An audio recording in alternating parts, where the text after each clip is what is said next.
Hey guys, I'm Brennan, and I'm going to start my speech off with a little bit of a story.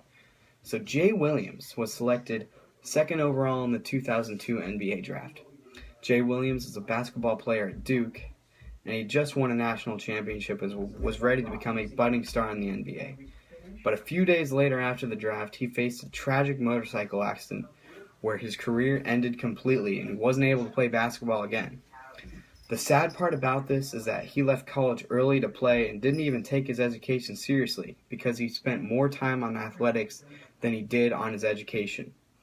Athletes who skip college and do not take their education seriously will have to face the tragic reality of losing their meaning and even having to restart their education.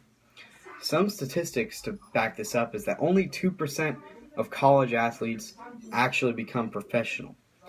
And the biggest league that takes in these players is obviously the NFL. And the average NFL career is only 3 years. So students who complete their education are a lot more well-rounded and are able to fall back on something when their career ends. So they need to have an outlet to turn to when their career is over, whatever their major is, whether it's communications or maybe even being a doctor. Education is something that throughout history men have fought for, men and women including actually. It was seen as a privilege, and today it's seen as a burden. So many of these athletes go to college at little to no cost, and they need to take advantage of having all 4 years free or maybe even little cost. It'd be awful to see anyone fail and lose their path in life and have nothing to fall back on.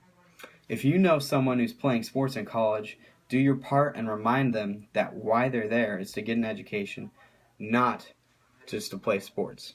I'm going to end with a quote from Jason Clary, and it says, "The fact is, these players are student athletes. Students come before athletes. These players go to college for an education, not a draft pick. Although some of these players do end up playing at the next level, the smartest decision they can make to ensure their future is by finishing school." Thank you very much.